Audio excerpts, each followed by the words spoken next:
Every house, every king, and every battle has its own truth. But there are stories older than crowns, darker than the night, and more dangerous than any blade. They were never written in books. They were whispered to fire, to the trees, and to the dead gods. And today, we dare to uncover one of them. The wind howled over Dragonstone that night, fierce and cold, rattling the black stone towers as if seeking entry. In the nursery chambers high above the sea, a boy with silver hair and restless eyes watched the storm from his window. His name was Aemond Targaryen, second son of King Viserys and Queen Alicent, and already he burned with a fire that no storm could quench. He was smaller than his brother Aegon, quieter too, though not for lack of courage. Where Aegon spent his days in idleness and jest, Aemond studied histories, swordplay, and the ancient Valyrian tongues. He watched his nephews, the Velaryon boys, as they played with dragons of their own. Each time he saw their mounts, Sunfire gleaming gold in the dawn, or Vermax wheeling across the clouds, his heart tightened, for Aemond had none. The others laughed when he spoke of dragons. Even Aegon, his own brother, would smirk and say, "Best not get too close, or you'll end up roasted like a hare." But Aemond's eyes never wavered. He had no dragon, true, but he had determination sharper than any blade. When the court moved to Driftmark for Laena Velaryon's funeral, Aemond saw his chance. Beneath a sky of mourning clouds, while the others wept or whispered, he slipped away into the night. The cliffs of Driftmark fell away into the roaring sea, and before him rose a shadow vast as the mountains themselves. Vhagar, the oldest and mightiest of living dragons. The she-dragon's scales were the color of beaten bronze, her eyes pools of molten gold. She had known the roar of Aegon the Conqueror's wars and the screams of burning cities. Now she slept, vast and terrible, her wings folded like the sails of a warship. Aemond approached her alone, the sand cold beneath his bare feet, the wind tearing at his cloak. He could have turned back. Every instinct in his body told him to, yet he did not. He climbed the ridge of her foreleg, gripping the rough scales until his hands bled. Vhagar stirred, her head rising like the dawn. Her eyes fixed on him, ancient and unreadable. "Dohaeris," he whispered in High Valyrian, his voice trembling. "Serve." The air crackled with heat. A rumble like thunder rolled from Vhagar's throat, and for a heartbeat the world held its breath. Then, with a sound that shook the island, the great dragon unfurled her wings and rose into the night. Aemond clung to the saddle with all his strength as they soared above the clouds, the moon glinting off her scales. The boy laughed aloud, wild and breathless, tasting freedom and fire for the first time. When he returned at dawn, his face was lit with pride and fear, for the Velaryon boys waited for him, their faces pale with fury. They called him thief, usurper, traitor. The words meant little to Aemond. He had done what none of them dared. He had claimed Vhagar, but pride became peril. When they set upon him, Aemond fought like a cornered lion. Blows rained down, shouts and curses filled the air, and in the chaos, a blade flashed. When it was over, young Lucerys Velaryon stood trembling, and Aemond lay on the floor, one hand covering his bleeding face. The laughter that once haunted him was replaced by silence, until his mother's cry echoed through the hall. From that day forth, Aemond wore an eye of sapphire, cold and glittering, set deep in the scar where his flesh had been. He spoke less, smiled rarely, and trained harder than any knight twice his age. Those who met his gaze found no boy there, only a prince of iron resolve and a dragon's heart burning behind the stone. Years passed, and the rift between green and black deepened. King Viserys grew older, frailer, his rule held together by memory and mercy. Queen Alicent stood by his side, her sons grown into men, Aegon reckless and vain, Aemond disciplined and sharp as a drawn blade. Across the realm, Princess Rhaenyra and her sons gathered strength of their own, their banners whispering rebellion even as they smiled at court. Aemond saw it all. He watched the cracks widen, and he waited. In his dreams, he soared on Vhagar's back across battlefields yet unlit, fire sweeping the skies, crowns melting in the flame. But even dragons do not sleep forever. The time of peace, fragile as glass, was ending, and soon the realm would burn. The day of reckoning came with the death of King Viserys. It began not with thunder, but with whispers, soft, swift, and deadly. In the black hours before dawn, the king's breath faltered and faded, and by morning, his body lay still as marble. Yet word of his death did not fly across Westeros as swiftly as it should have. For within the walls of the Red Keep, Queen Alicent and Sir Otto Hightower moved like players upon a game board, careful and cunning. "The realm must not fall into chaos," said Otto, his voice calm as ever. "If Rhaenyra is told first, she will claim the throne before we can act." Aemond stood by the window, his sapphire eye glinting in the gray light. "Then we act first," he said coldly, and so they did. The Green Council was called before sunrise. In the king's solar they gathered, lords, knights, and maesters, all sworn to secrecy. The doors were barred, the truth sealed within. "The king is dead," announced Otto. "Long live King Aegon." For a heartbeat, silence ruled the chamber. Then murmurs rose like the hiss of 1,000 serpents. Aegon, who even now lay drunk and unaware of his own father's passing, was to wear the crown meant for his half-sister, Rhaenyra. Aemond did not speak. He watched the faces of the gathered men, their unease, their ambition, and saw how easily loyalties could be bought or broken. He knew his brother. Aegon was weak, indulgent, more lover of wine than of duty. But blood was blood, and the realm could not be ruled by one who defied their mother's line. By nightfall, Aegon was found, dragged half-dressed from a brothel in the Street of Silk, and thrust before the council. "You would make me king?" he asked, laughter and disbelief mingling in his voice. "You are your father's heir," said Alicent softly, though her hands trembled. Aemond watched, silent as ever. In his heart burned a darker truth.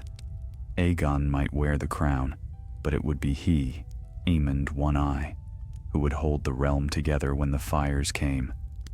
The coronation was swift, secret, and bold. Beneath the great dome of the dragon pit, Aegon Targaryen was crowned with the conqueror's iron crown, the dragon lord's horns catching the light of the morning sun.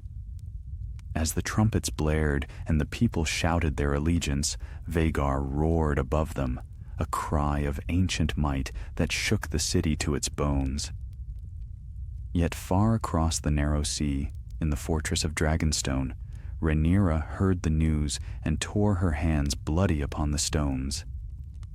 "They have stolen my father's crown," she whispered. "They have stolen my birthright." The realm held its breath. Ravens flew by the dozens, swords were drawn and banners raised. Thus began the dance of the dragons. Aemond was among the first to ride to war. From King's Landing, he flew with Sir Criston Cole, the Kingmaker, to subdue the Riverlands, where lords swore to Rhaenyra's cause. Villages burned, keeps fell, and Aemond's name was spoken with awe and dread. Wherever Vhagar's shadow passed, men fled or perished, but war, like fire, feeds upon itself. Word reached Aemond that Rhaenyra's son, Lucerys Velaryon, now a young man grown, had had flown south to Storm's End to seek the favor of Lord Boros Baratheon.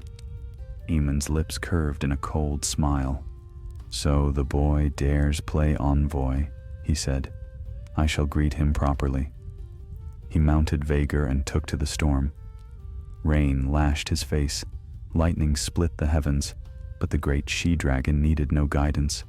She remembered every scent of war. When Aemond arrived at Storm's End, Lucerys was already within, standing before Lord Boros. The hall was tense as drawn steel. "You come with words," Boros said, "and he with a dragon. What shall I tell my daughters, That one prince brought parchment, and the other brought fire?" Lucerys, pale but unyielding, replied, "I am not here to fight, my lord." But Aemond stepped forward, sapphire eye gleaming. "No? Then why do you tremble, nephew?" Lucerys turned to leave, the storm howling outside. Aemond followed. "Wait," he called, his voice echoing through the thunder. "You owe me an eye." "Not here," Boros warned. "Not beneath my roof." Aemond bowed mockingly, but the hunger in him had already kindled. Once Lucerys mounted his dragon, Arax, and took to the air, Aemond was not far behind. Vhagar rose into the tempest like a mountain taking flight. The sky was alive with lightning, the sea churned like a beast below. Arax darted through the clouds, swift and desperate, but Vhagar was older, wiser, and vast beyond imagining. "Faster!" Aemond shouted, the wind tearing his words apart. "You cannot flee me forever." For a time it was a chase, a game, cruel and exhilarating. But dragons have their own wills, and the storm cared nothing for men's feuds. Arax turned and spat fire, a defiant streak of gold against the rain. Vhagar roared. The night exploded with flame and thunder. When the smoke cleared, only pieces remained, shattered wings, broken bones, and the sea's endless hunger. Aemond circled once above the wreckage, his face unreadable. He had not meant to kill the boy, or perhaps he had. In the end, it made no difference. The deed was done. The first blood of the dance had been spilled. He returned to King's Landing a hero to the Greens, a kinslayer to all others. His mother wept. His brother said nothing. Yet Aemond did not waver. "One less dragon for our foes," he said. "The war has begun in truth." And as he spoke, Vhagar rumbled low and deep, a sound that seemed to come from the heart of the earth itself, as if the ancient dragon too understood that, from this night forward, no fire would ever again burn clean in the house of Targaryen. The dawn after Lucerys' death broke pale and strange over King's Landing, as if the sun itself feared to rise upon the new bloodshed. Aemond stood upon the ramparts of Maegor's holdfast, his cloak snapping in the wind, his mind still echoing with the roar of Vhagar and the boy's final scream swallowed by the sea. He felt no remorse, only a restless unease, a sense that the storm he had unleashed could not now be caged. Below him, the city was awakening to war. Armories rang with the hammering of steel. Ravens darkened the sky, bearing tidings of vengeance and fire. Word of Lucerys' death reached Dragonstone before the blood on Aemond's sword had dried. Rhaenyra, heavy with grief and fury, declared open war against the Greens. Her dragon, Syrax, shrieked from the towers as her knights swore oaths of vengeance. And so began the true dance of the dragons. Aemond rode to battle before his brother's crown had cooled upon his brow. The riverlands burned beneath his command. He sacked Harrenhal, that black and broken castle, whose walls still bore the scars of Aegon, the conqueror's dragonfire. The small folk fled before him, whispering of the one-eyed prince and his monstrous mount. Yet though Harrenhal's towers bent to him, Aemond found no satisfaction there. The halls were haunted by wind and shadow, and by something deeper still. prophecies half whispered by the crones and fools who lingered in its ruins. "They say the walls remember," muttered Sir Criston Cole as they walked the empty corridors. "Let them," Aemond replied. "Perhaps they will remember the day I came to claim them." He took Harrenhal as his seat, though none called it a prize. By day, he drilled his men and sent ravens to rally the river lords to the Green's cause. By night, he dreamed of fire. In those dreams, dragons tore each other apart above burning cities, and the Red Keep melted like wax. Still, he pressed on. Rhaenyra's armies advanced, and the realm was splitting asunder, sons turning upon fathers, dragons upon dragons. Aegon, the crowned king, remained in King's Landing, his confidence fading beneath the weight of rule. He grew bitter at his brother's fame and whispered that Aemond sought not his service, but his throne. The words reached Aemond's ears soon enough. "Let him say what he will," he told Criston. "He may wear the crown, but I will win him his realm." Weeks passed, and rumors came with them. Whispers that Prince Daemon Targaryen, Rhaenyra's uncle and consort, had taken the Black Banner to the Riverlands. He was a man much like Aemond, bold, cunning, merciless, and the thought of facing him stirred something fierce in the younger prince's blood. When the reports proved true, Aemond's eyes gleamed. "Daemon seeks me," he said, "then I shall not hide." But Daemon was no fool. He moved with the shadows, striking swiftly, vanishing before the Greens could rally. Each raid, each ambush, left Aemond hungrier for vengeance. At last came word that Daemon had taken Harrenhal while Aemond was away, sweeping in with his dragon Caraxes and seizing the castle with barely a fight. Aemond's wrath was terrible to behold. He returned by moonlight, the sky afire with Vhagar's flame, yet Daemon was already gone. In his place, the prince found only scorched banners and a letter pinned to the throne of blackened stone. "Come find me at the God's Eye," it read. For days, Aemond prepared. His men warned him it was a trap. Criston urged patience, strategy. But Aemond could not be stayed. The thought of Daemon, the man who had mocked him, hunted him, and now challenged him, burned brighter than reason. He rode at dawn, leaving Harrenhal behind. Vhagar's wings cast a shadow vast as a city across the mist-shrouded waters of the lake. The sky above the God's Eye was calm, deceptively so. And there, waiting upon the Isle of Faces, stood Daemon Targaryen. Aemond saw him from afar, silver hair whipping in the wind, his crimson cloak like a banner of blood.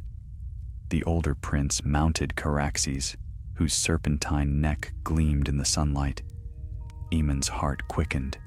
Here, at last, was an enemy worthy of him. He guided Vhagar higher into the sky, the air thin and sharp. Below, Caraxes rose to meet them, a streak of red against the pale blue. The two dragons circled one another, their riders silent, the wind humming like a drawn blade between them. "Uncle," Aemond called, voice ringing across the distance. "You seek me. Here I am." Daemon's answer came cold and clear. "At last, boy, let us end this madness." Then the dragons fell upon one another. Fire met fire, roar answered roar. The sky became a tempest of flame and wings, the very clouds ignited by their fury. Vhagar's jaws closed upon Caraxes' neck. Caraxes struck back, talons raking her belly.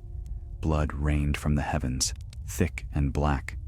High above the God's Eye, the two dragons locked in death's embrace, their riders but specks of silver amid the storm.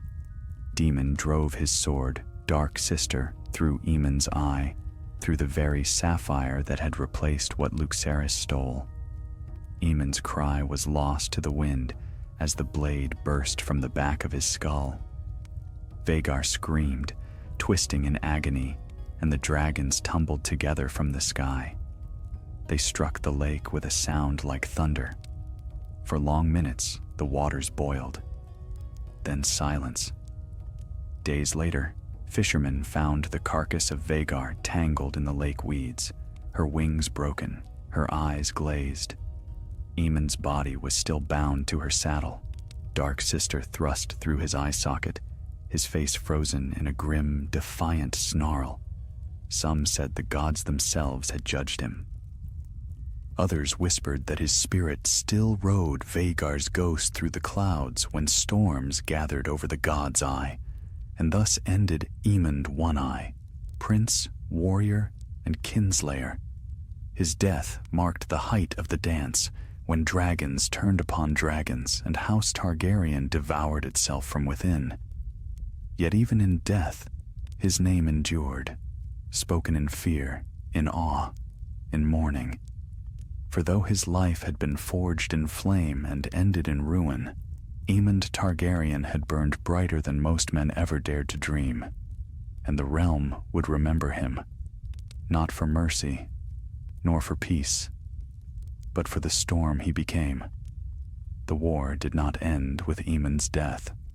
No, his fall from the sky over the god's eye was only the beginning of the realm's slow descent into madness.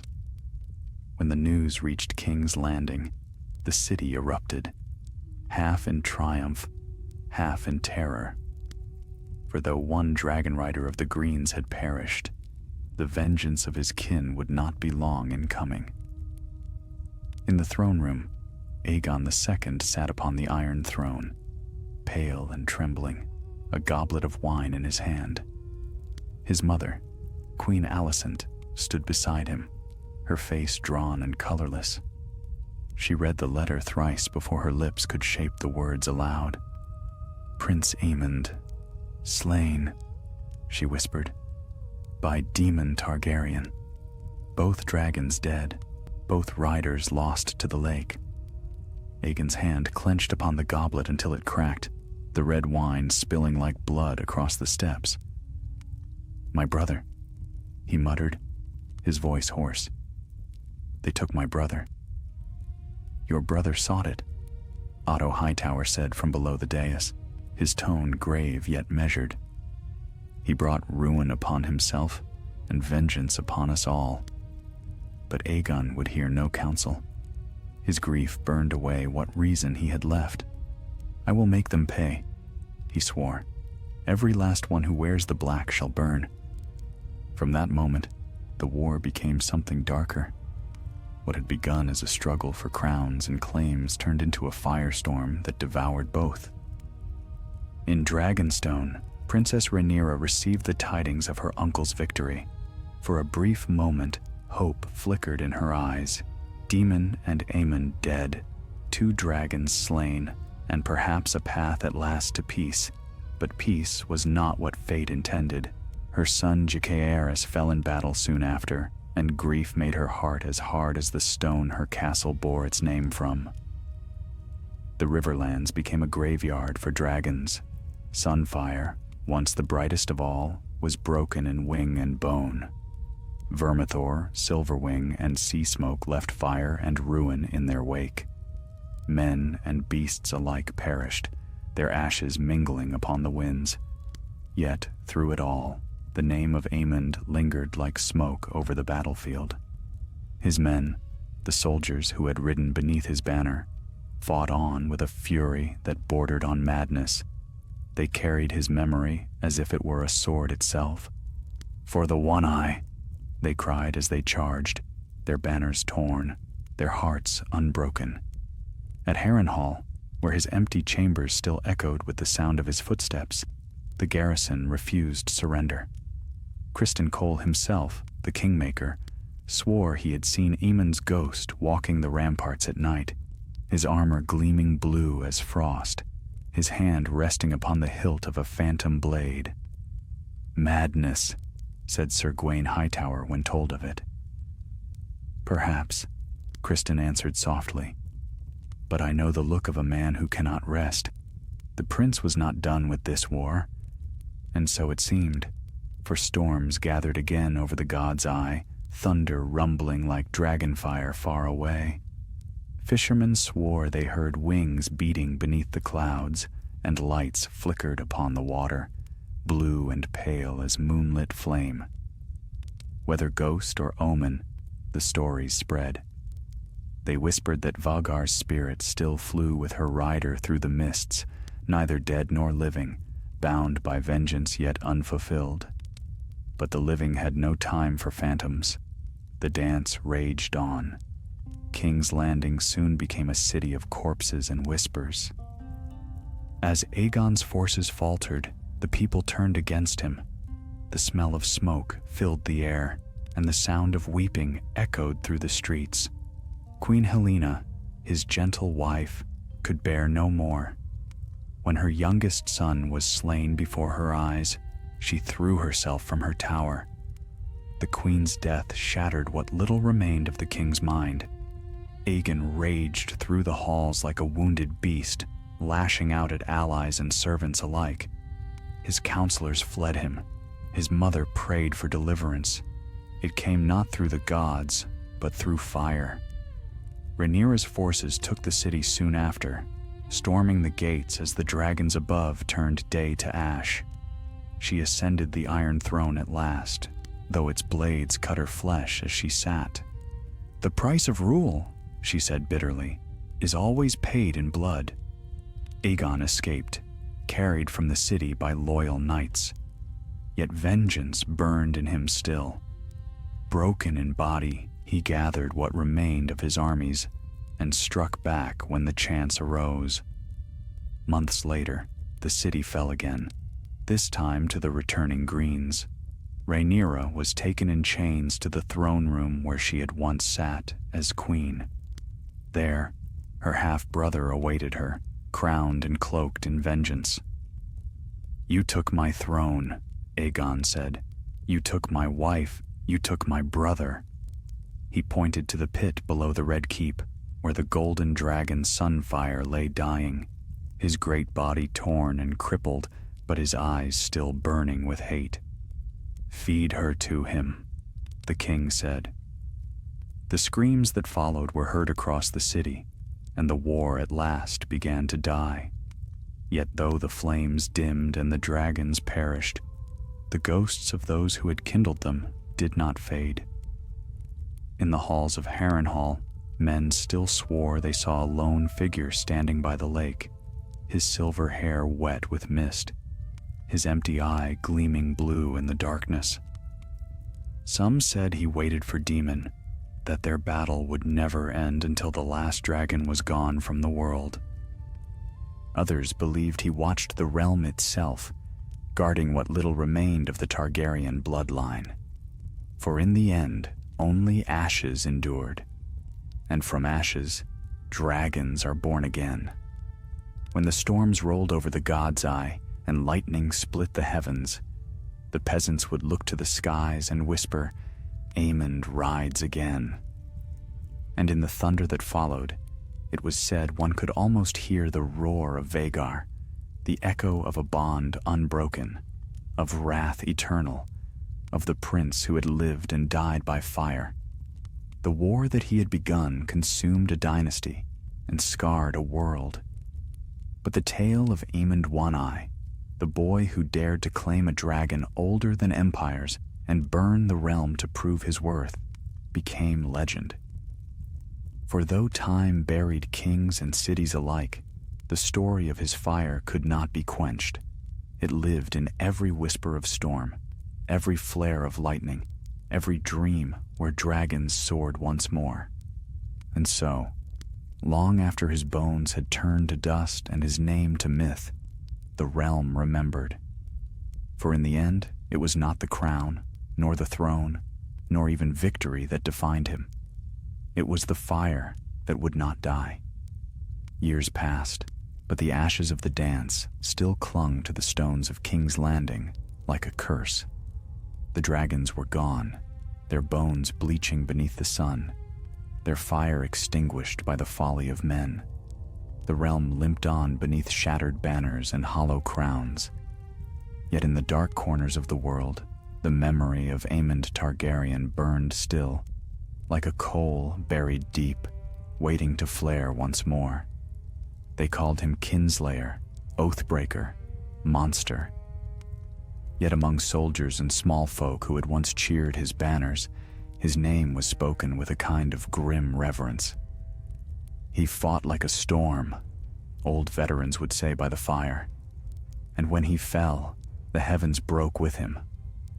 In the ruins of Harrenhal, the great castle he had claimed as his stronghold, strange tales began to stir. The keep had never been a place of peace. Its blackened towers still bore the scorch marks of dragon flame from the days of Aegon the Conqueror. Now, travelers swore that at night they saw a pale light moving along the ramparts, a shimmer of blue, cold as sapphire. "'Tis the One Eye," whispered the washerwomen who served the garrison. "The prince cannot rest." No Maester dared to confirm it, but even hard-eyed soldiers refused to sleep alone in the western tower. They spoke of hearing boots on the stairs, the faint scrape of a sword drawn from its sheath, the sigh of a dragon's breath through the wind. When storms rolled over the God's Eye, Harrenhal's walls would groan and tremble, and sometimes a roar would echo faint and distant, too vast, too deep, to be born of thunder. Yet time is a patient thief. Seasons turned, the realm rebuilt, slowly and painfully, under the rule of the surviving Targaryens. The fire of dragons became a memory told in whispers. Still, stories endure where fire dies. Half a century after the dance, a young knight named Sir Meryn Rivers came to Harrenhal to take service under Lord Lothar Strong.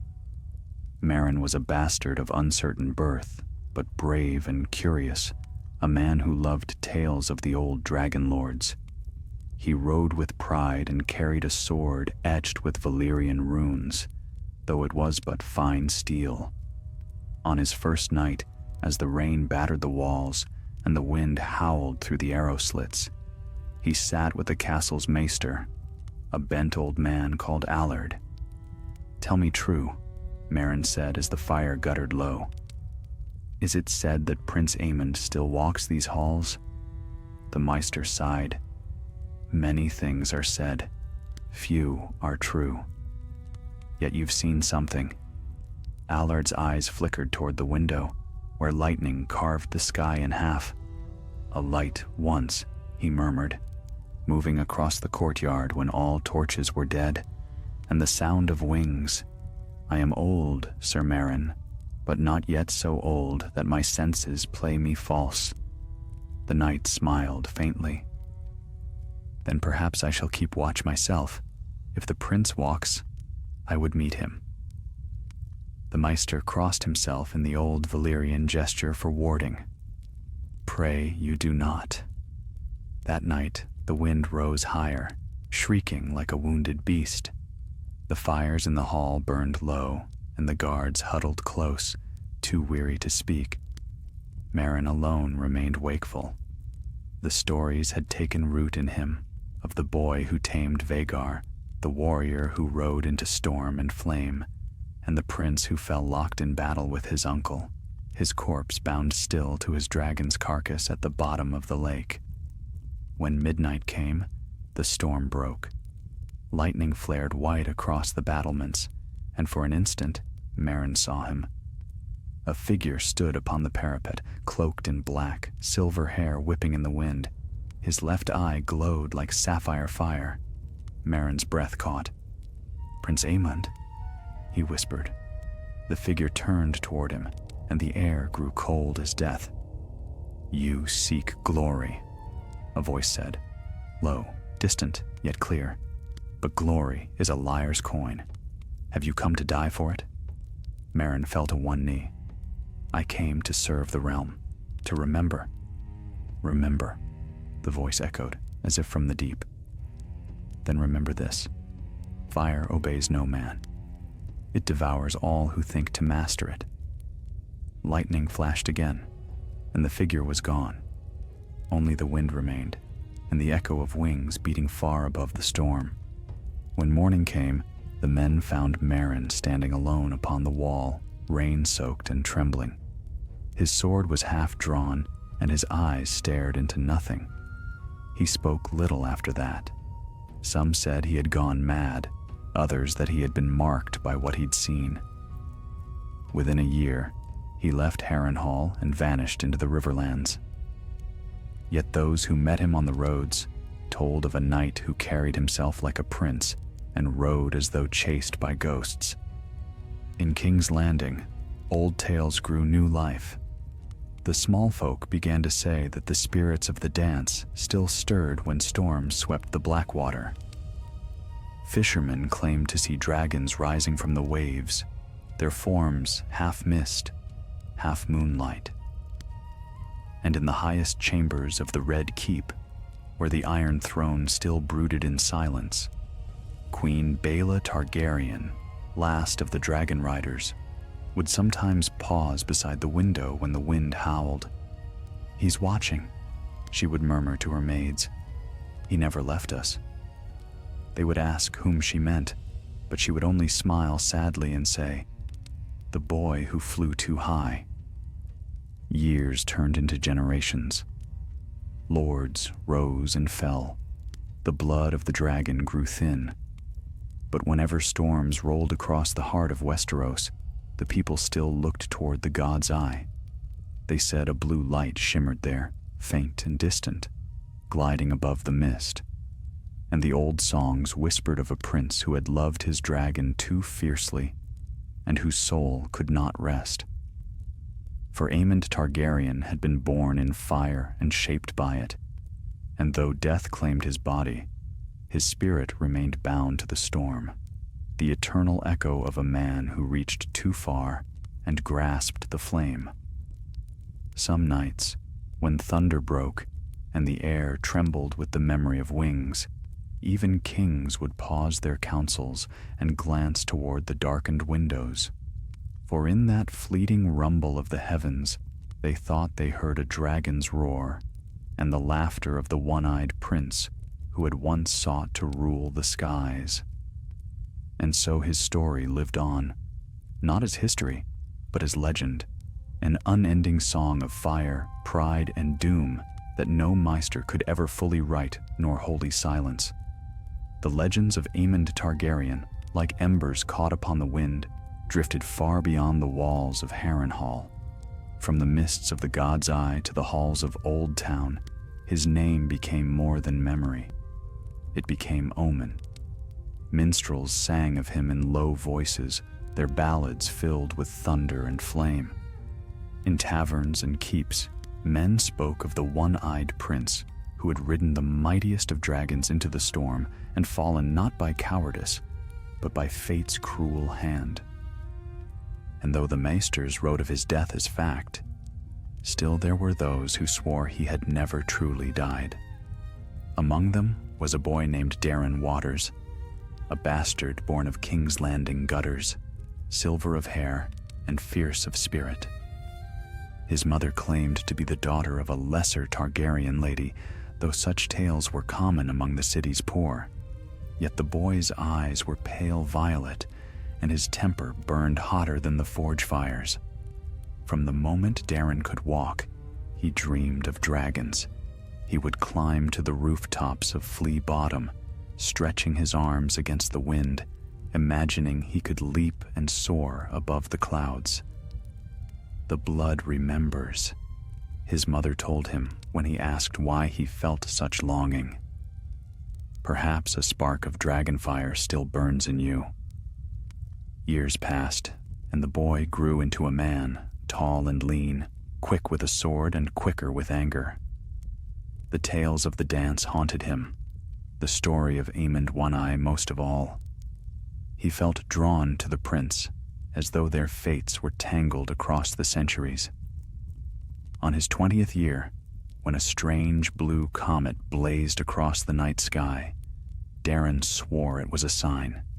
He sold his blade and his horse and set out for Harrenhal, where, it was said, the One-Eye's spirit yet lingered.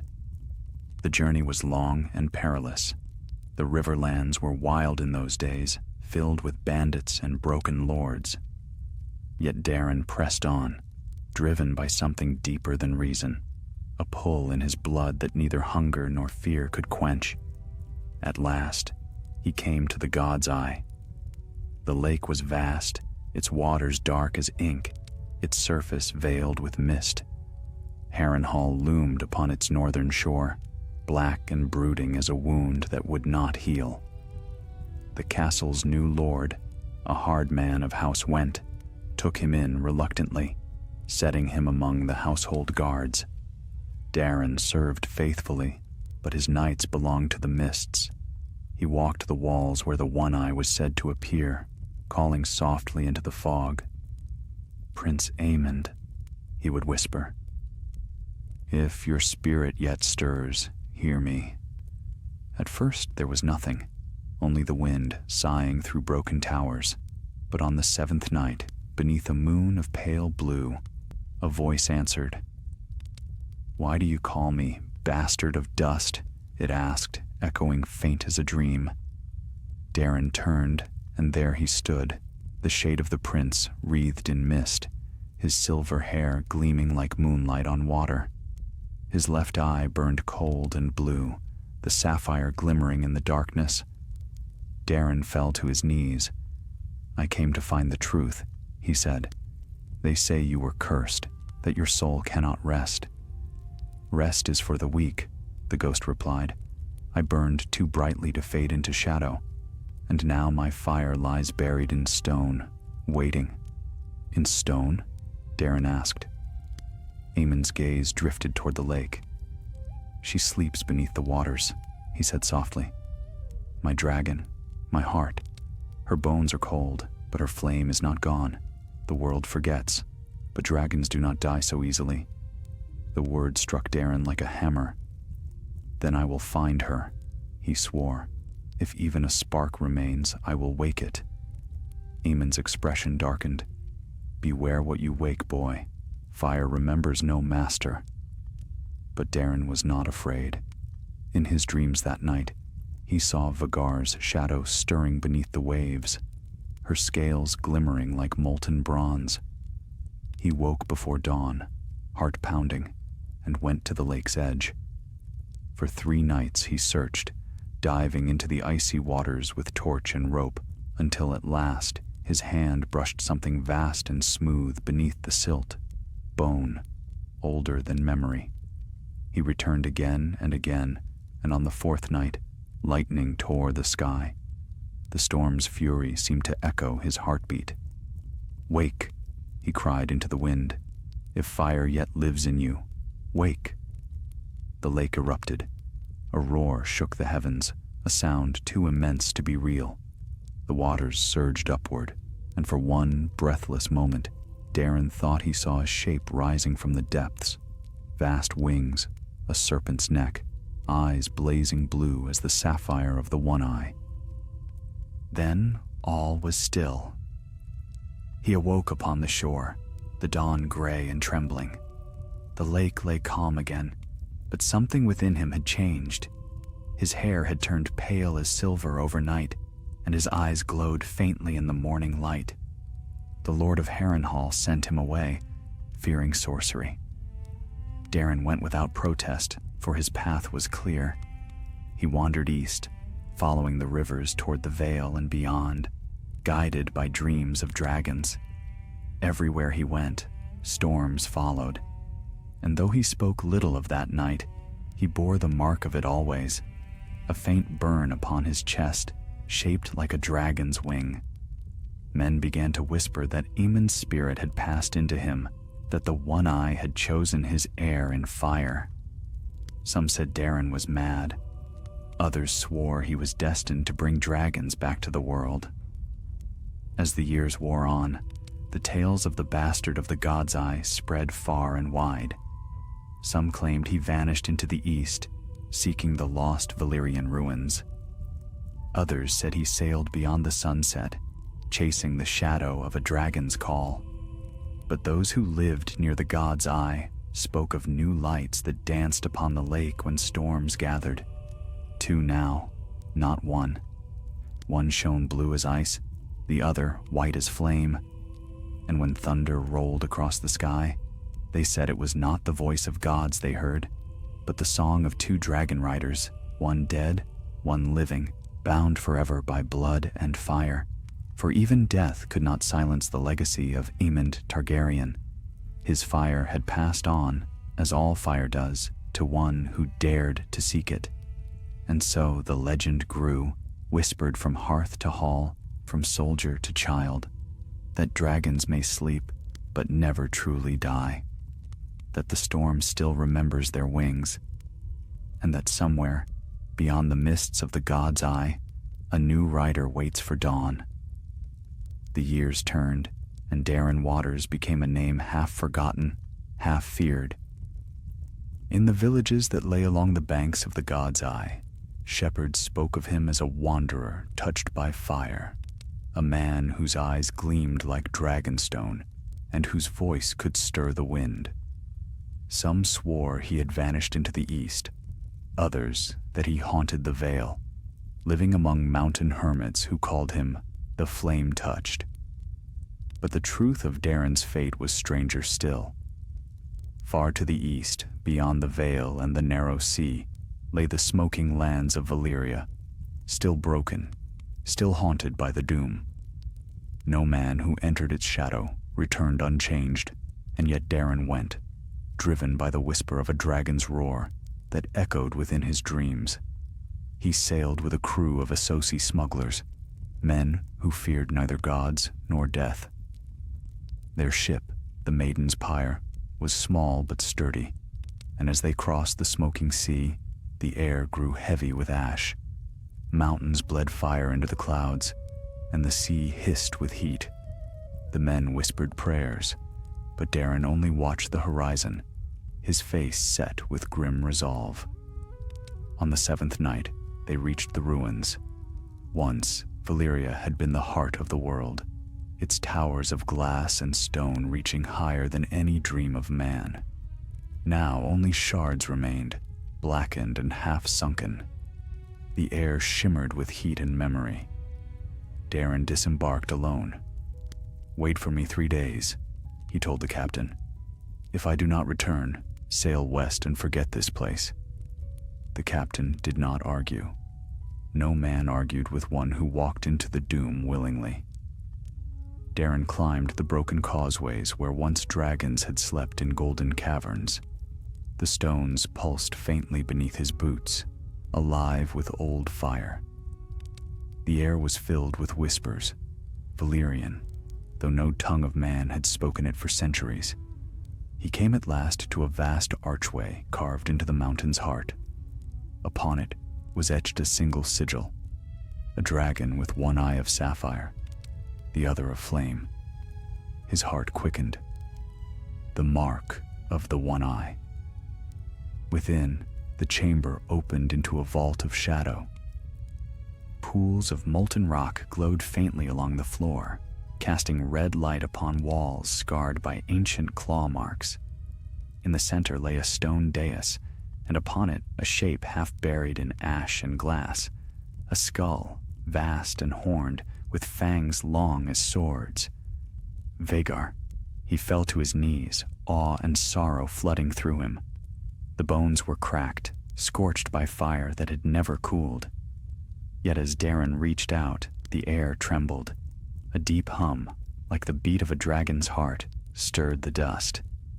"She remembers you," a voice whispered. Darren spun, but the shadows were empty. Then, out of the darkness, came the faint shimmer of blue fire, a shape rising, slow and vast, like breath drawn after centuries of sleep.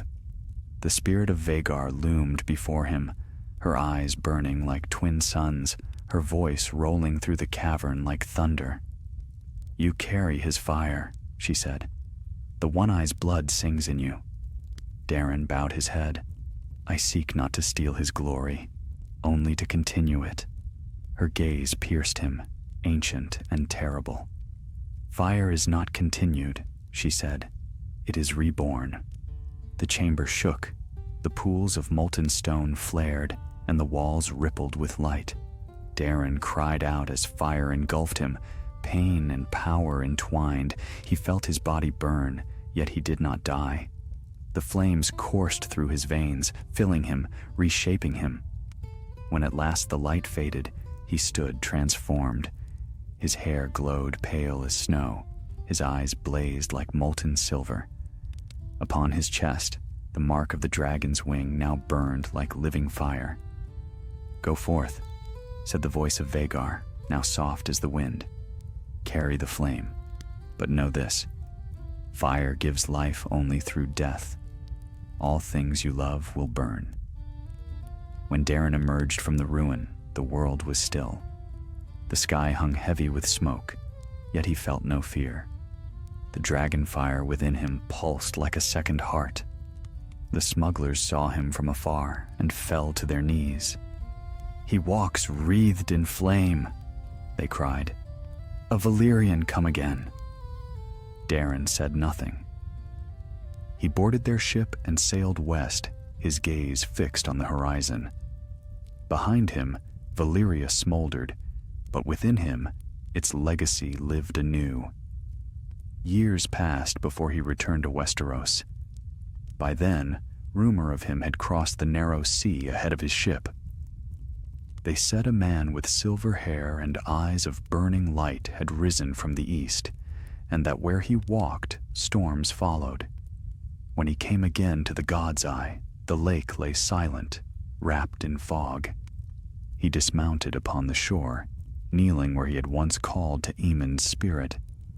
"I have done as you bid," he said to the mist. "The fire lives again." And from the heart of the lake came an answering rumble, deep, vast, and familiar. The mist thickened, swirling like smoke. A form began to take shape, wings vast as the sky, eyes burning with remembered fury. The shade of Vhagar, reborn in light and storm.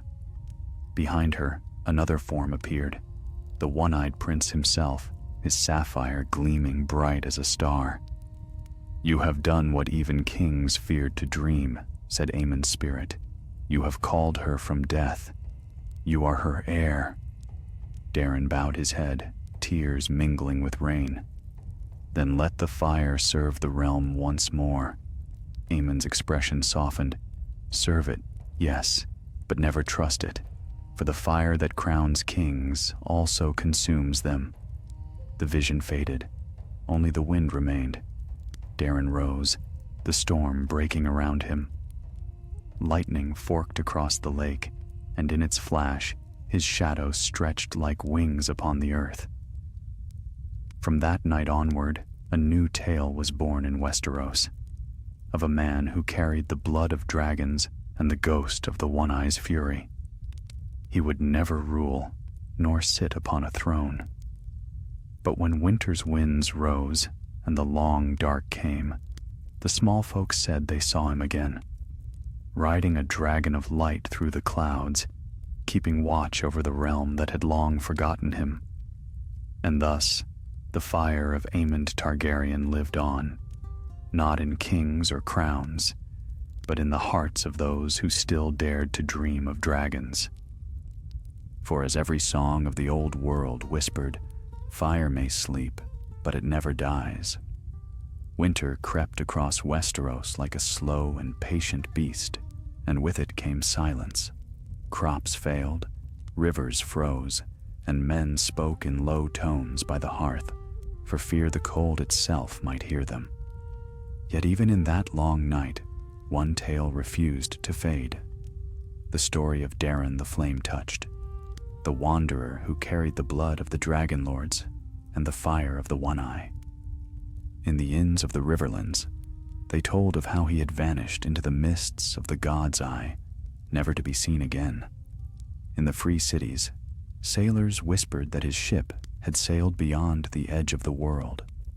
And in King's Landing, where the Iron Throne still stood as sharp and cruel as ever, old men who had seen the dance muttered that he was cursed to wander until the dragons returned.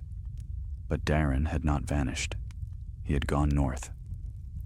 He rode through frost and wind, through lands that no dragon had ever flown. His horse perished in the snows of the neck, yet still he pressed on, driven by dreams that haunted his every sleep.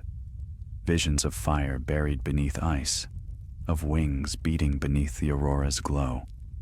At last, he came to a keep of ancient stone and black timber, a place forgotten by lords and kings alike. It stood upon a frozen lake, its towers wrapped in frost, its windows shuttered against the storm. The men who dwelt there were few, their eyes hollow from hunger, but they took him in, for even in his rags, Darren bore the bearing of a prince. He stayed among them for a season, learning their ways and their fears. They spoke of strange lights upon the horizon and shadows that moved beneath the ice. Once, they said, a great beast had slept beneath the northern frost, a dragon of pale flame, older than any born of Valyria. The tale set Darren's heart alight. One night, when the moon hung low and red as blood, he climbed from the keep and crossed the frozen lake alone. The wind keened like a dying thing, and the ice beneath his boots groaned in warning, yet he walked on, guided by the pull within his chest, the fire that had not dimmed since Valyria. He reached the lake's heart before the ice broke. Cold engulfed him, sharper than any blade. The world vanished into black water, heavy and endless. Yet even as he sank, Darren did not fight. He opened his eyes, and through the murk he saw a glimmer of light, pale, distant, but calling him downward. He swam toward it. What he found beneath the ice was no beast of legend, but the memory of one, an enormous shape encased in frost, its wings folded like the pages of a forgotten book. The scales were colorless, the eyes dark, yet Darren knew at once what it was, a dragon sleeping still. His hand brushed the ice that sealed it. The cold seared his skin to bone. But when he whispered the words of old Valyria, the lake stirred. Cracks spread like lightning through the frozen shell, and light burst forth, white, pure, blinding. A roar shattered the deep. The ice exploded upward, and Darren was thrown into the storming air as the creature rose, vast and terrible, its wings scattering shards of ice like snow. Its eyes burned with ghostly fire, and its breath turned the night to diamond mist. Darren clung to a jagged outcrop, half mad with awe. The dragon circled once above the lake, then descended, its claws gouging the frozen earth. Steam poured from its nostrils, and its voice shook the air like a temple bell. "Who wakes me from my dream of frost?" Darren fell to his knees. "A son of fire," he answered. "The heir of the One Eye. The world grows cold, and the dragons are gone. I came to wake what fire remains." The dragon studied him, its gaze older than mountains. "Fire and ice are brothers," it said, "each born to end the other, yet neither can sleep forever." It lowered its head, and Darren placed his hand upon its snout. The touch burned and froze at once, searing through flesh and soul alike. "I am no master," Darren whispered, "only a servant of flame." The dragon's eyes flared white, "Then ride, servant." And so he did. When dawn came, the people of the frozen keep looked to the sky and saw a shape unlike any they had ever known, a dragon of pale flame soaring over the mountains, its rider wreathed in silver light. The snows melted where its shadow passed, and the ice sang with cracks like laughter. Word of the frost flame dragon spread faster than ravens could fly. The maesters scoffed, but the small folk prayed. Some called it a sign that the gods had not forgotten the world. Others feared it meant the end of days. But Darren rode not for conquest nor crown. He rode for remembrance.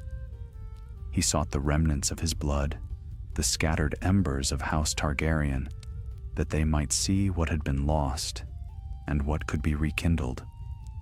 In the ruins of Summerhall, where once another prince had tried to wake dragons from stone, Daeron landed.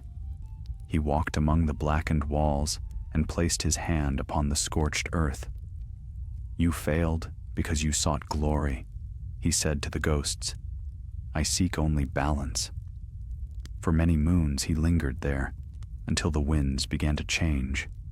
Word reached him of a rising shadow in the far north, of shapes moving beyond the wall, of cold that devoured flame.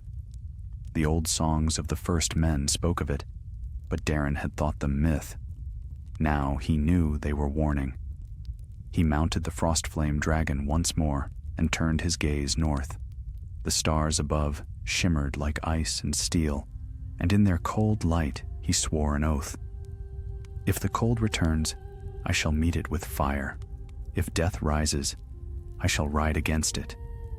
He flew beyond the wall before the dawn broke, vanishing into the storms that roared beyond the world of men. Some said he sought to tame the darkness itself, others that he became it.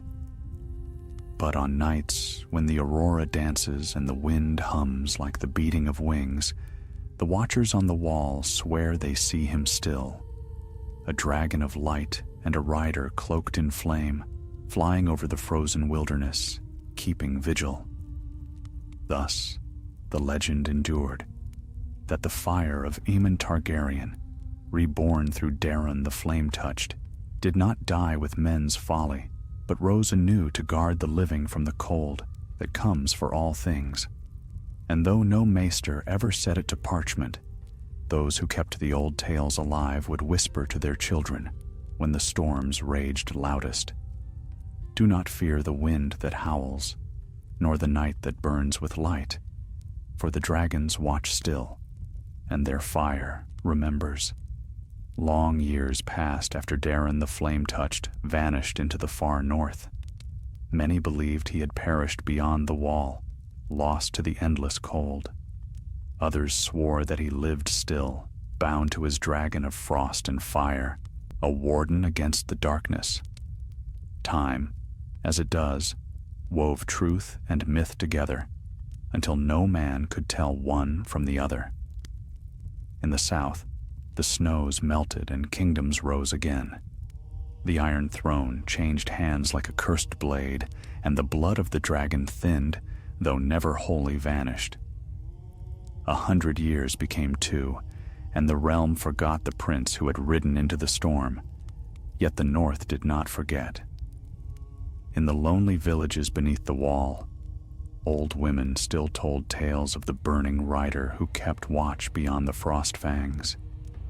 Hunters spoke of strange lights dancing above the snow, pale fire that moved with the grace of wings. And sometimes, when blizzards howled, they heard a roar so vast it shook the bones of the mountains. They called him the Ghost of Fire, and they said he would return when the world grew cold once more. The world was growing cold again.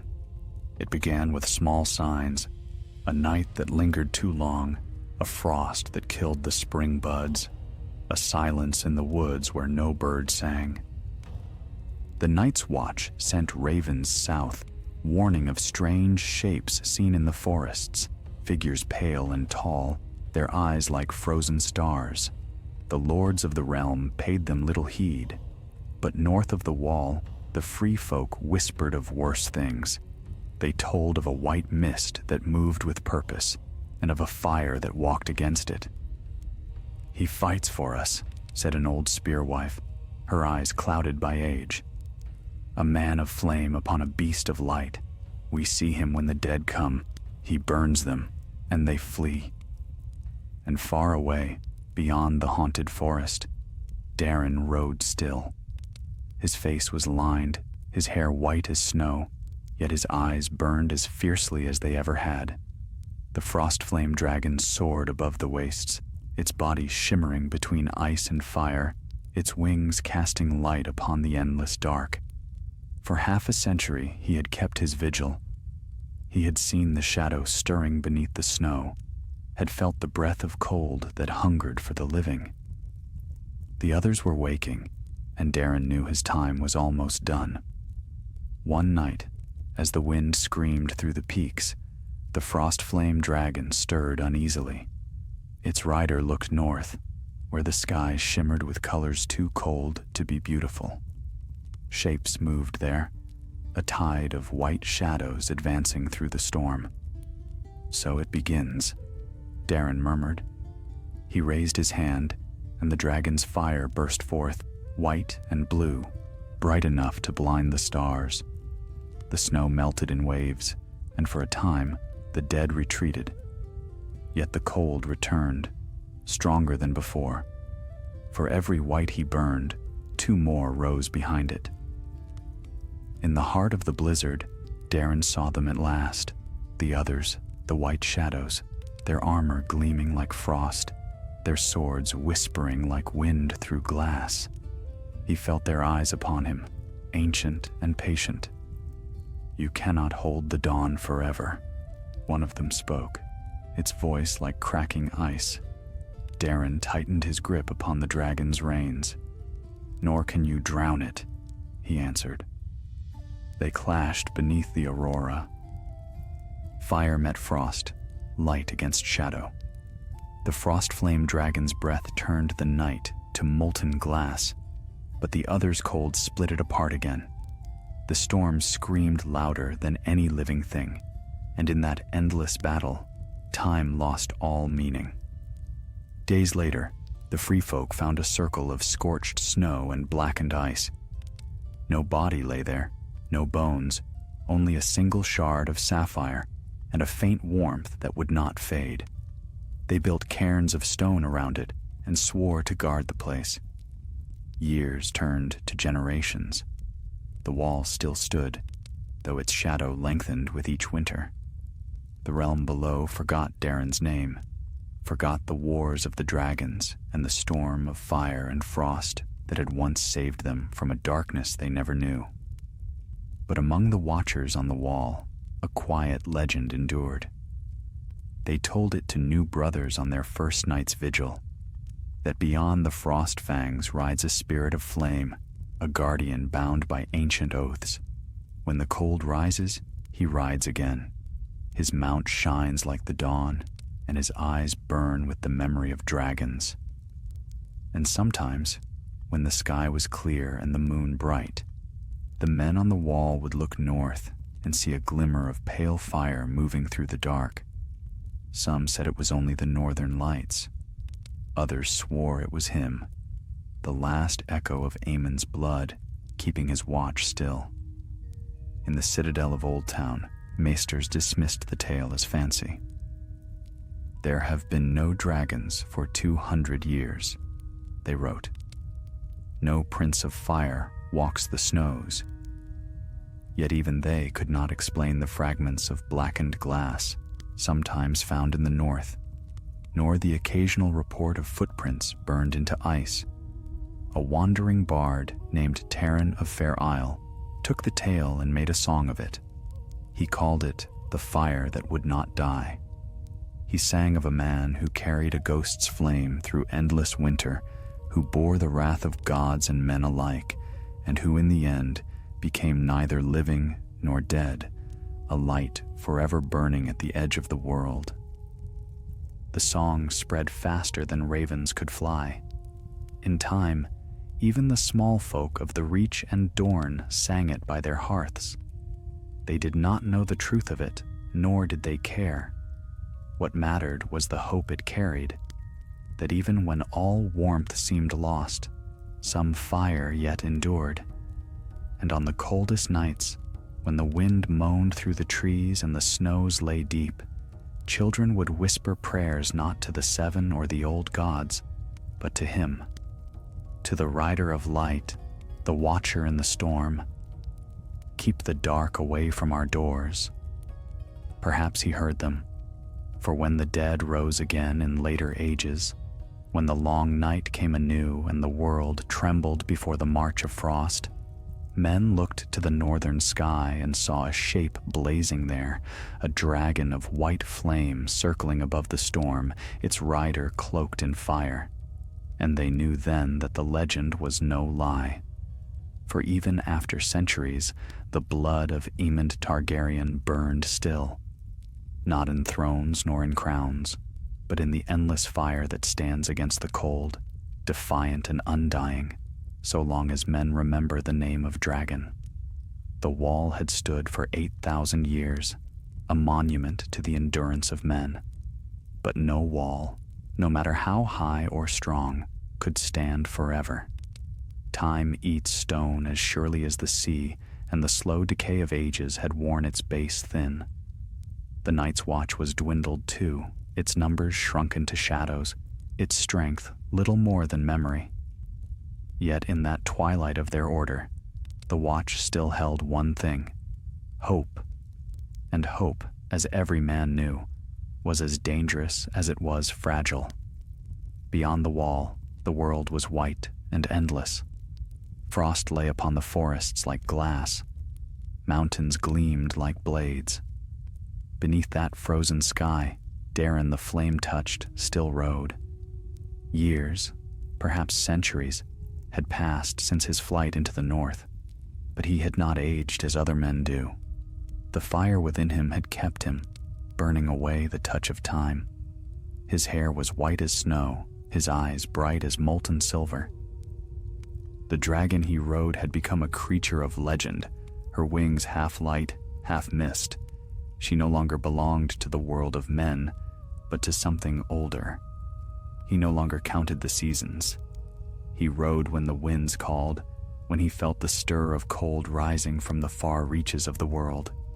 Sometimes he saw things moving beneath the ice, shadows vast and slow, the remnants of a darkness that had never wholly died. Each time, he unleashed his flame, and the cold retreated, for a while. But now, the chill came faster. The nights grew longer. Even the dragon's fire seemed to burn dimmer against the storms that rolled down from the pole. He knew what it meant. The others were stirring again. One evening, as he rested beside a river frozen clear as glass, he felt a presence behind him. When he turned, there stood a woman cloaked in black, her eyes pale blue and her skin cold as the dawn. She was not alive, yet not wholly dead, a white that did not move with the stiffness of the others. "You are far from your kin," Darren said, hand upon his blade.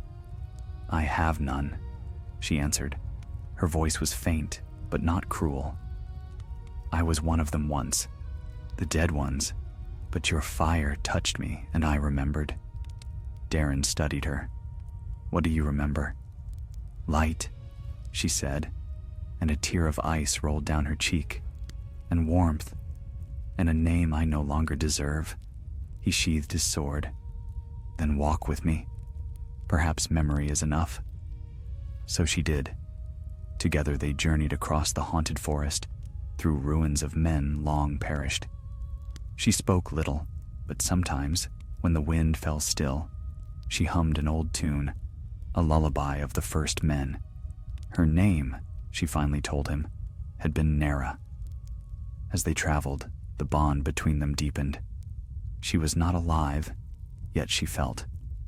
Her heart no longer beat, yet Darren swore he could hear its echo when she stood close. She feared nothing, not the storms, nor the dead, nor the dragon's fire.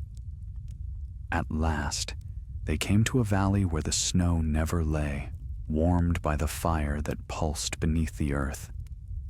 There, in the heart of that place, Darren found what he had long sought, a fissure that breathed heat from the world's blood, an echo of Valyria hidden in the north. The frost flame dragon descended beside it, her scales gleaming white and gold. "This is where it ends," Darren said softly. Nera turned to him. "You mean to die?" He smiled, weary but serene. "Not die. Return. The fire within me was never mine to keep. It belongs to the world. If I release it here, perhaps it will endure. Perhaps it will keep the dark away a little longer." Her hand, cold and trembling, reached for his.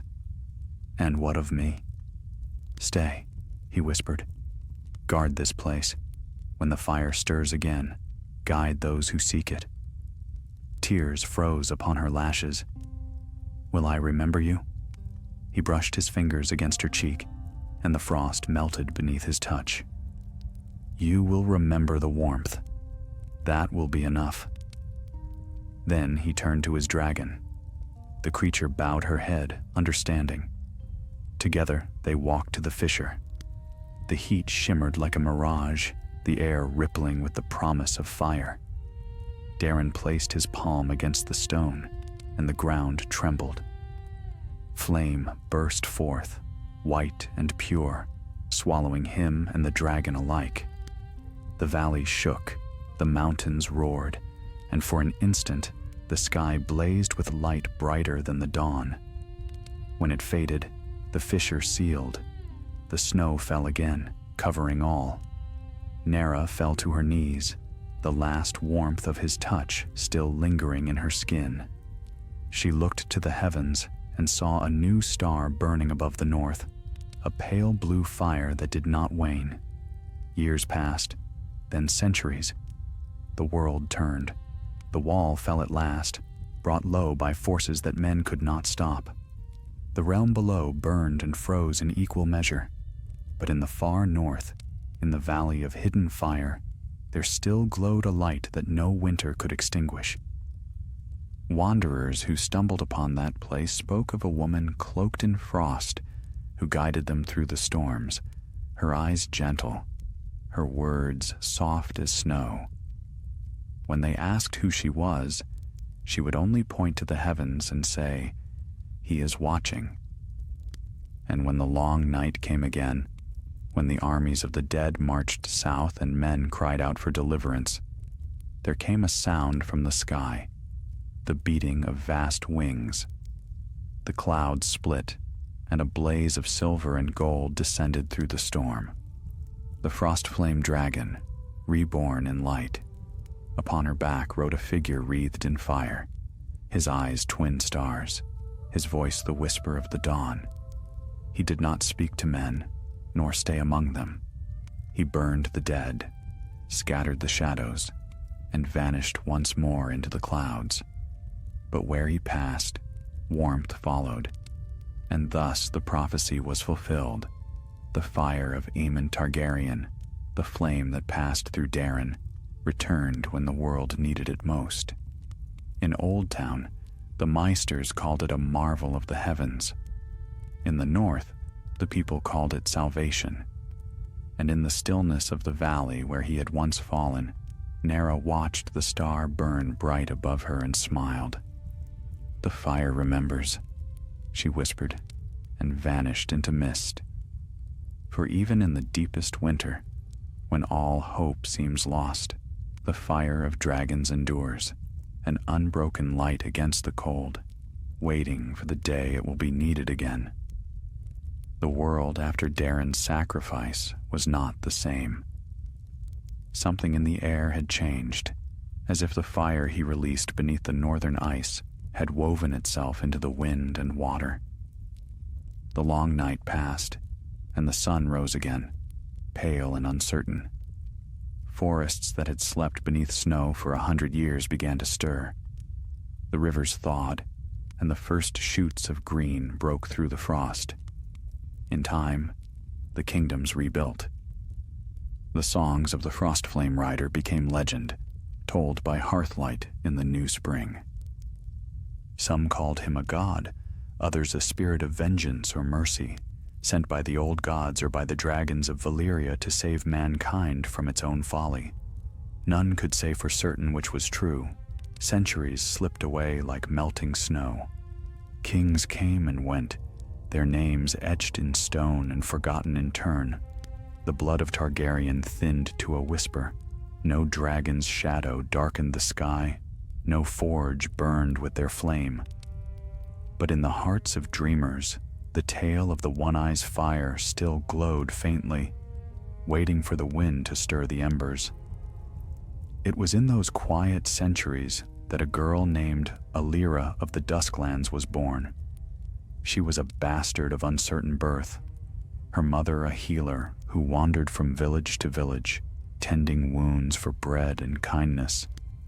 The girl was strange, even as a babe.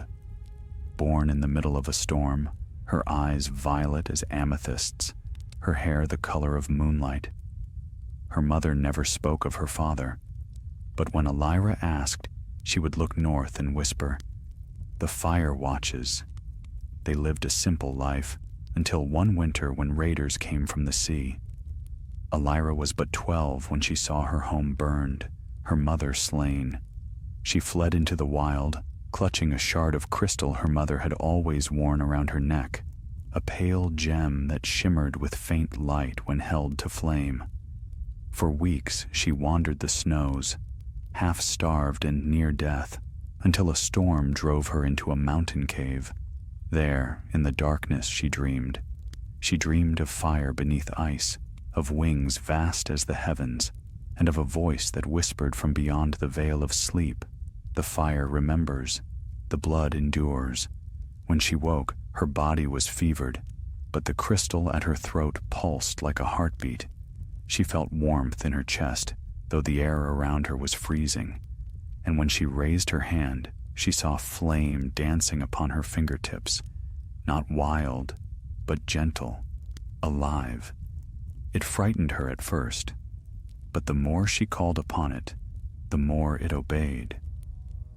She could light a fire with a touch, mend her wounds with heat, even melt snow into water when she whispered to it. Word spread of a girl who could command flame without wood or spark. The villagers whispered witch and blasphemy, yet some spoke another word, dragon blood. Years passed, and Elira grew into a woman. She traveled north, guided by dreams that came each night, the same dreams her mother once feared. Always she saw the god's eye, a lake wreathed in mist, and a shadow moving beneath its waters. When she reached it, she found only ruins, the broken towers of Harrenhal, black and cold as the grave. But the moment she set foot upon its shores, the gem at her neck blazed with blue light. The lake stirred. A voice rose from the depths, not words, but the cry of something vast and ancient. The mists swirled, and for a heartbeat, Elira saw the reflection of a dragon in the water, its eyes burning with sapphire fire. She fell to her knees, trembling. "Who are you?" she whispered.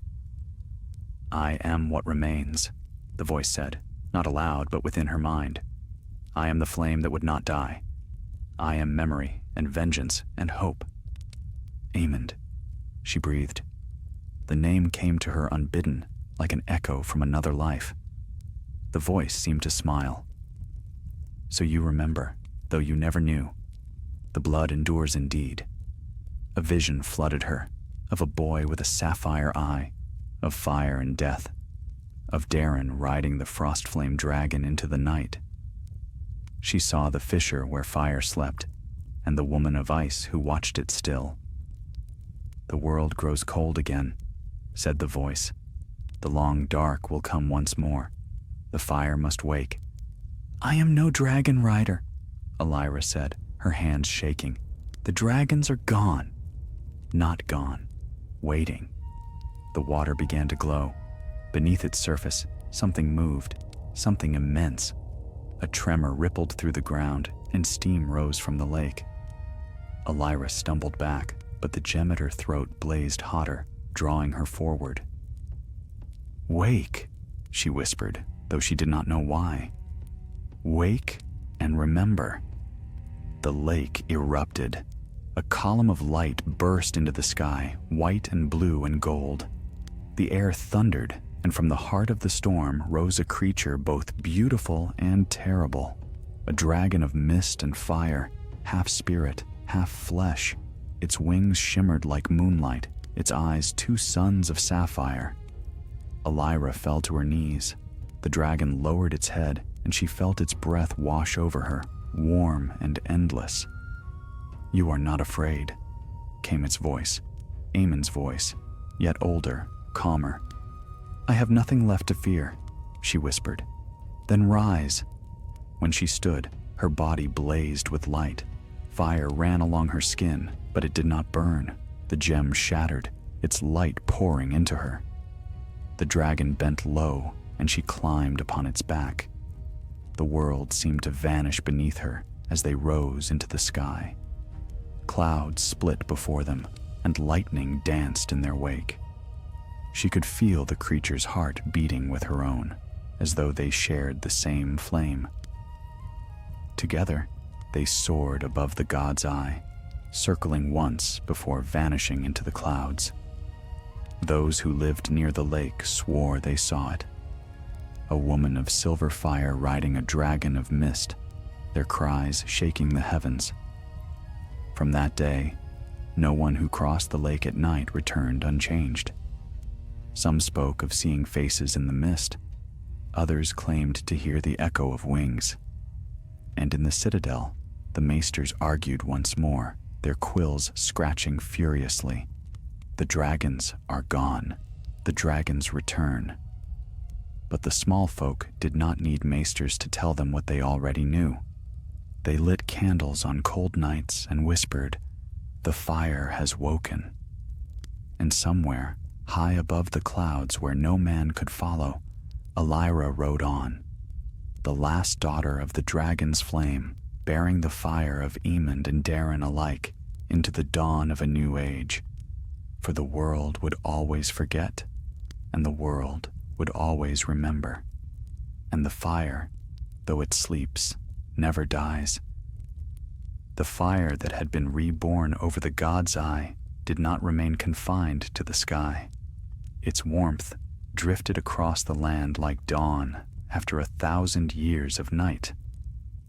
The storms that had haunted the riverlands broke. The snows melted from the passes of the Vale. Even the stones of old Harrenhal seemed to hum softly with returning life. Yet the hearts of men are slower to thaw than the world around them, and in the halls of kings, the rising flame sowed both wonder and dread. In the citadel, the masters argued until their candles guttered. "A trick of the mist," said one. "A delusion of the peasantry," said another. But the youngest among them, a quiet novice named Benoris, believed otherwise. He had read the old songs, the chronicles of the dance, and the legends that followed. He alone saw the pattern. Every few centuries, when darkness thickened, the fire of House Targaryen stirred again. He wrote his theory in a scroll none would read. The blood of the dragon cannot perish. It sleeps within the world and wakes when needed. Far from Old Town, Elira and her dragon soared beyond the clouds, free from the eyes of men. They flew by moonlight, their path lit by the shimmer of their own fire. Elira did not eat nor sleep as mortals do. She lived now in a realm between life and legend. Yet she still felt the tug of the mortal world, its cries, its hopes, its slow return to shadow. For the flame that burns bright cannot be hidden, and word of her return reached every corner of the realm. Pilgrims gathered at the god's eye to pray. Some came seeking healing, others vengeance. Many saw nothing but mist and left disappointed, yet a few returned changed, eyes bright, skin warm as if kissed by sunlight. Among those pilgrims was a boy from the Stormlands, not yet a man, with hair black as pitch and a restless heart. His name was Corwin Waters, another bastard who carried the weight of forgotten blood. He had been born with a scar across his chest, shaped strangely like a flame. And when he heard the stories of the Dragon of Light, he knew where he must go. He arrived at the shores of the God's Eye after weeks of wandering, half-starved and half-mad from cold. The lake was quiet, veiled in thin fog. Yet as he knelt beside the water, whispering his mother's prayer, a warmth spread through the air. Elira's voice came upon the wind, not spoken, but felt. "Why do you seek the fire?" Corwin looked to the sky, though he saw only clouds. "Because the world grows dark again," he said. "The lords are blind, the people hungry. I would light the hearth again if the flame will have me." For a long time, there was silence. Then the mist parted, and Elira's dragon descended, vast and radiant, its light reflecting upon the lake like 1,000 stars. The wind drove Corwin to his knees. Elira dismounted, her hair silver as dawn, her eyes burning with the calm of ancient fire. "The flame does not choose the willing," she said. "It chooses the worthy." "I am neither," he answered. "Perhaps not yet." She reached out her hand, and the mark upon his chest flared to life. The boy cried out, but she did not release him. The light surged through him, burning away weakness, fear, and doubt until nothing remained but will. When she let go, he was trembling, but his eyes now gleamed the same violet hue as hers. "Rise, Corwin of the flame," she said. "The fire lives in you now. Guard it, as those before us did." Together, they walked upon the frozen shore. Elira spoke little, but her voice carried the echo of countless ages. She told him of Aemond One-Eye, who had claimed his dragon in defiance, of Daeron the Flame-Touched, who rode into the northern dark, of the wars that burned the world and the peace that followed. "Each fire must fade," she said. "Each time it returns, it burns a little less brightly. One day, there may be no one left to carry it." "But not yet." Corwin nodded, though he scarcely understood. "What must I do?" "Wait," she said simply, "and watch. The world has forgotten what warmth means. It will remember soon enough." That night, beneath the cold stars, Elira and her dragon vanished into the sky again, leaving Corwin alone by the lake. Yet when he turned to leave, he found that the ground no longer bit at his feet, and his breath no longer smoked in the air. The cold could not touch him. Years passed. Corwin became a wanderer, a healer, and some whispered, a prophet. Where he went, fires burned cleaner, crops grew richer, and the sick were cured by his touch. He spoke little of the dragon, but always of balance. Fire without mercy is ruin. Cold without end is death. Between them lies life. Some worshipped him, others hunted him. The lords of the south sent knights to capture him, fearing rebellion. None returned. When Corwin's hair had turned white and his eyes dimmed with age, he returned to the god's eye one final time.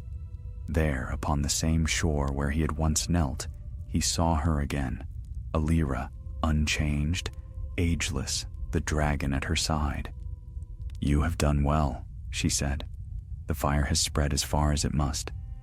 "I am tired," he murmured. "Will it burn without me?" "It always does." He smiled faintly. "Then let it burn." Elira placed her hand upon his brow, and he closed his eyes. A faint glow passed between them, and when it faded, only his cloak remained, the mark of flame still etched upon its clasp. The years that followed blurred into legend. The Meisters who chronicled the age wrote of strange lights seen above the god's eye. Some claimed 2 dragons now flew there, one gold and one white. The small folk said it was the old man joining the woman in the sky. His spirit turned to flame. And so, the tale continued, passed from lips to parchment, from parchment to song. Each telling changed it, yet one truth endured. The fire never dies. It only sleeps, waiting for the hour when darkness grows too bold and the world forgets its warmth. When that time comes, the sky will blaze again, and those who look upward will see wings of flame spread across the stars. And the wise will whisper, "The dragons remember." There are songs that end, and songs that echo on through centuries, their melody fading, yet never truly gone. So it was with the fire of the dragons. The flame born in old Valyria, kindled anew by Aegon the Conqueror, and carried through the long ages by Aemond One-Eye, Darren the Flame-Touched, and the last rider, Ellyra of the Dusklands. Theirs was not the tale of crowns and thrones, but of something deeper, the pulse of life itself that will not bow to the cold. The years that followed the passing of Corwin waters blurred into one another like smoke on the wind. The world drifted once more toward stillness, as though time itself held its breath.